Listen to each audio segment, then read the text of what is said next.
कभी एक समय प्रेम नाम का एक दयालु किसान रहता था। उसके पास एक छोटी सी झोपड़ी थी जिसकी छत सूखी घास से बनी थी। प्रेम बड़ा ही गरीब किसान भी था, पर उसने अपनी गरीबी से कभी हिम्मत नहीं हारी थी। प्रेम अपने खेतों में बहुत मेहनत किया करता था।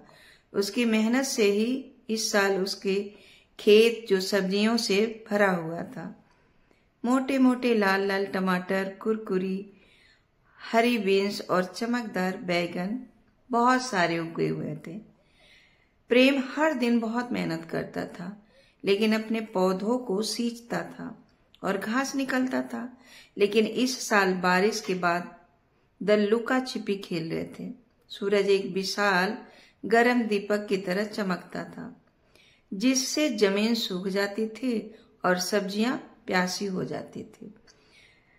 प्रेम चिंतित था, बारिश के बिना उसकी सब्जियां नहीं उग पाई और उसके पास बाजार में बेचने के लिए पर्याप्त फसल भी नहीं होगी। वह अपनी छोटी बेटी रानी के लिए नए जूते या मीठे जलेबी, तले हुए आटे का नाश्ता नहीं खरीद पाएगा। एक सुबह राजू उदास महसूस होकर बैठ गया। जब वह अपनी झोपड़ी के पास बैठा था ना, तो एक छोटी सी गौरैया उसके कंधे पर आकर बैठ गई। चहचहाट चहचहाट, गौरैया ने सिर झुकाते हुए कहा। मुंह लटकाए क्यों बैठे हो रहा प्रेम? प्रेम हैरान था। एक बोलने वाली गौरैया। उसने सूखी जमीन और भूखी सब्जियों के बारे में अपनी चिंता जताई। गौरैया ने धैर्यपूर्वक सुना और चिंता मत करो प्रेम, वह चहचहाई। मुझे एक गुप्त स्थान का पता है। आम के ऊंचे पेड़ के पीछे एक छिपी हुई धारा बहती है। इसका पानी आपकी जो सब्जियों को फिर से हरा भरा कर देगी। प्रेम की आंखें चमक उठी। उसने गौरैया को धन्यवाद दिया और उसकी बताई हुई बातों का पालन किया। सबसे ऊंचे आम के पेड़ के पीछे उसने एक जगमगाती धारा देखी, ठीक वैसे ही जैसा गौरैया ने कहा था। प्रेम ने अपनी बाल्टी को ठंडे पानी से भर लिया और वापस अपने खेत की ओर दौड़ पड़ा।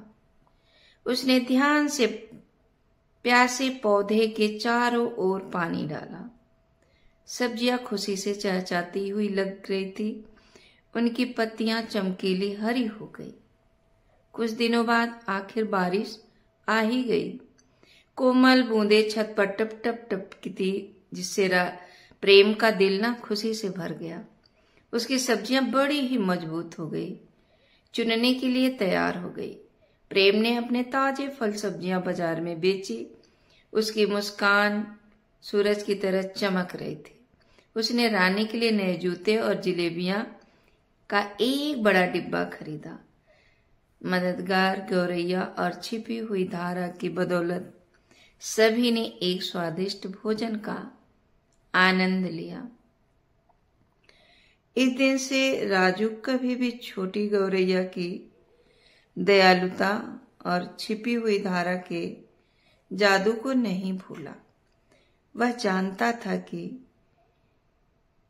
चीजें मुश्किल लगती हैं, वहां हमेशा थोड़ा जादू खोजने के लिए इंतजार कर रहा होता है। तो दोस्तों, यह कहानी हमारी कैसी लगी जरूर बताना कमेंट में।